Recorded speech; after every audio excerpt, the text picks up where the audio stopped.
मुस्कुरा दिए और मुस्कुरा करके कहने लगे, लो मेरी बोतल भर दो। सुभान अल्लाह। 5 आने में जो भरी जा रही थी वो बोतल भर गई। आला हजरत जो मिर्ज़ैया पहने थे, जिस आजकल उसे सदरी बोलते हैं, 5 आने निकाले और दे दिए। उसने देखा तो 2 आने वापस कर दिए। कहा ये 2 आने ले लो, सुनने की बात है। आला हजरत बोले 5 आने में भरी जा रही है, 2 क्यों वापस कर रहा?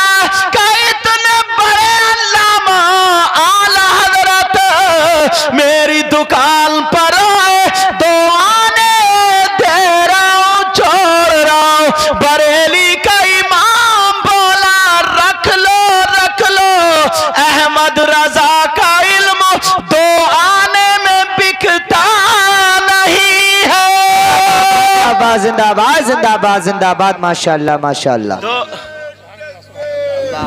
माशाअल्लाह माशाअल्लाह या रसूल नहीं छोड़ना। अल्लाह 2 आने में बिकता नहीं है। एक नवाब साहब, और बोलूं हजरत थोड़ा बोलूं? हाँ बता देना मुझे जब खत्म करना हो। आला हजरत के एक मुरीद थे, वो नवाब साहब चित्तौड़गढ़ के। कौन थे बोलो? नवाब साहब। तो वो जब मुरीद हुए, कोई बात नहीं, हो गए मुरीद, तो पीर साहब अल्लाह बरकतें फरमाए, पीर साहब कहते हैं ना, बोलो बेटा मैंने अपना हाथ बड़े पीर के हाथ में दिया, जिस सिलसिले के बुजुर्ग होते उसी से कहते हैं। तो मुरीद हो गए। ब्रिटिश अंग्रेजों का दौर था जी। अब जब मुरीद हुए तो उन पे हासिदीन ने ऐसा इल्जाम लगा करके फांस दिया, अंग्रेजों ने उनकी फांसी का हुक्म दे दिया, उनको जिंदान में डाल दिया, जो उनका कैद खाना था, जेल थी, उसमें डाल दिया, और ऐलान कर दिया कि 14 दिन के बाद इनकी फांसी होगी। अब बड़े चक्कर में, कोई सबूत नहीं, कोई दलील नहीं फांसी से बचने की। बेचारे नवाब साहब अंदर, जैसे ही अंदर थे, अब 3 दिन रह गए, 3 दिन फांसी के। तो इन्हें याद आया, अल्लाह खैर फरमा, मैं वाले देखिए कितने बड़े खर्राटे मार रहे हैं।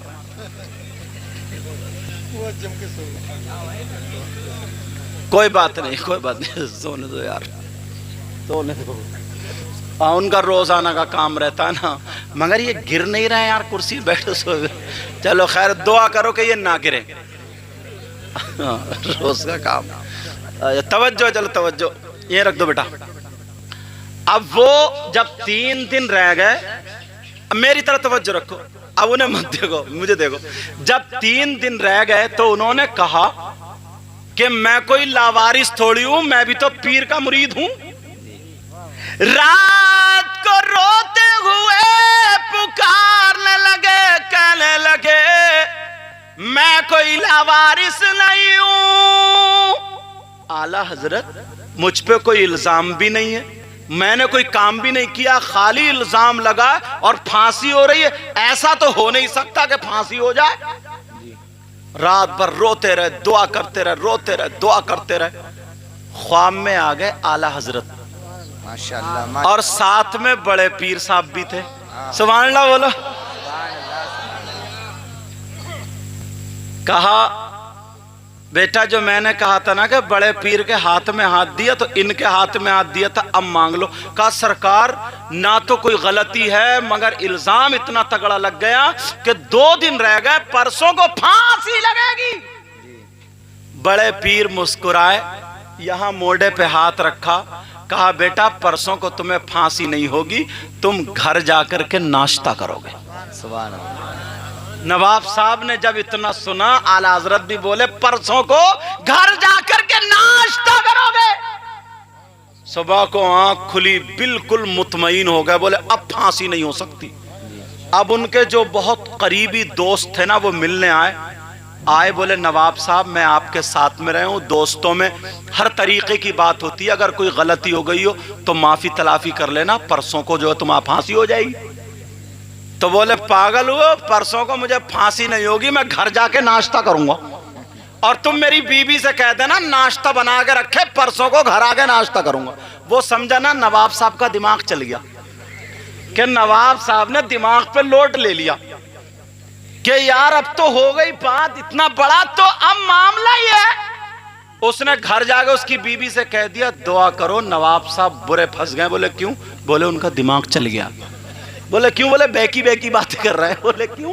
परसों को फांसी और वो कह रहे कि घर आके नाश्ता करूंगा। मगर उन्हें क्या पता था माजरा क्या जी। अब बीबी गई रोती हुई, बोले अल्लाह तू मौत तो इन्हें दे रहा, कम से कम पागल होने से तो बचा ही लेता, और औरतों को तुम जानते ही हो।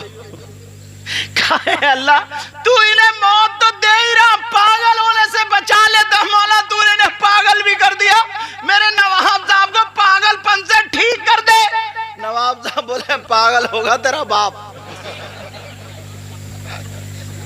कहा मैं पागल नहीं हूं, चल नाश्ता बना, घर परसों को घर आके नाश्ता करूं। अब तो उसे भी पक्का हो गया कि हाँ बेकी बेकी बातें चले। बड़ा बेटा आया, माँ चिपट के रोने लगी, कहा बेटा तुम्हारे अब्बू खत्म हो गए, पागल हो गए, पागल। सब में उड़ गई, नवाब साहब पागल हो गए। अब जो भी मिलने के लिए आए वो यही कहे तुम भी आना, परसों को घर में नाश्ता है। अब सब वही जहन में लेके चलो नवाब साहब से बातें करेंगे। नवाब साहब पागल हो गए। गांव में कुछ लोग मजा लेने वाले होते हैं ना, अल्लाह अल्लाह, लेकिन जब परसों हुआ सारे लोग मिलने के लिए आए, बीबी से नवाब साहब ने कहा तुम मत आओ, घर जाओ नाश्ता बनाओ, मैं घर आकर के नाश्ता करूंगा। इधर नवाब साहब की फांसी की तैयारी, नवाब साहब की फांसी की तैयारी, बग्गी तैयार कर दी। नवाब साहब को बिठाया गया, जा रहे हैं तख्ते पर चढ़ेंगे फांसी। बीबी से बोले मैं अभी आ रही हूं, तू जा घर जाके नाश्ता बना, नाश्ता होगा। अब बीवी रो रो के दुआएं करे अल्लाह इन्हें ठीक कर दे। वो कह रहा है नाश्ता बना, वो कह रही है ठीक कर दे। अब वो कह रहे कि नवाब साहब पागल हो गए, मगर क्या पता था अंदर की बात क्या है। मेरे आला हजरत का कैसा करम हुआ, वाह वाह। क्या पता था आला हजरत का कैसा करम हुआ। नवाब साहब बग्गी पर बैठे और चलते चले जा रहे हैं। बीबी से कहने लगे जाओ नाश्ता बनाओ, सारे लोग रोते रह गए। नवाब साहब तख्ते पर पहुंच जाते हैं, वहां पर फांसी का फंदा तैयार है, ऊपर से चेहरे पे कपड़ा डाल दिया जाता है। जब चेहरे पे कपड़ा डाला तो फिर इन्होंने आला हजरत को पुकारा, कहा आला हजरत मैंने तो ऐसे ऐसे ख्वाब में देखा था कि मैं परसों को घर जाकर के नाश्ता करूंगा, लेकिन यहाँ तो फांसी का इंतजाम है। इधर फांसी का फंदा गले में पड़ने वाला था, मगर एक कासिद आ जाता है और उसके हाथ में रुका है, आकर के कह देता है फांसी रोक दो। कहा क्यों रोकी जाएगी? कहा इसलिए मलिका विक्टोरिया की आज ताजपोशी हुई है, इस ताजपोशी की वजह से मलिका विक्टोरिया ने सारे लोगों को यह हुक्म दे दिया है जिसे जिसे आज फांसी लगनी थी उसकी फांसी माफ कर दी गई है।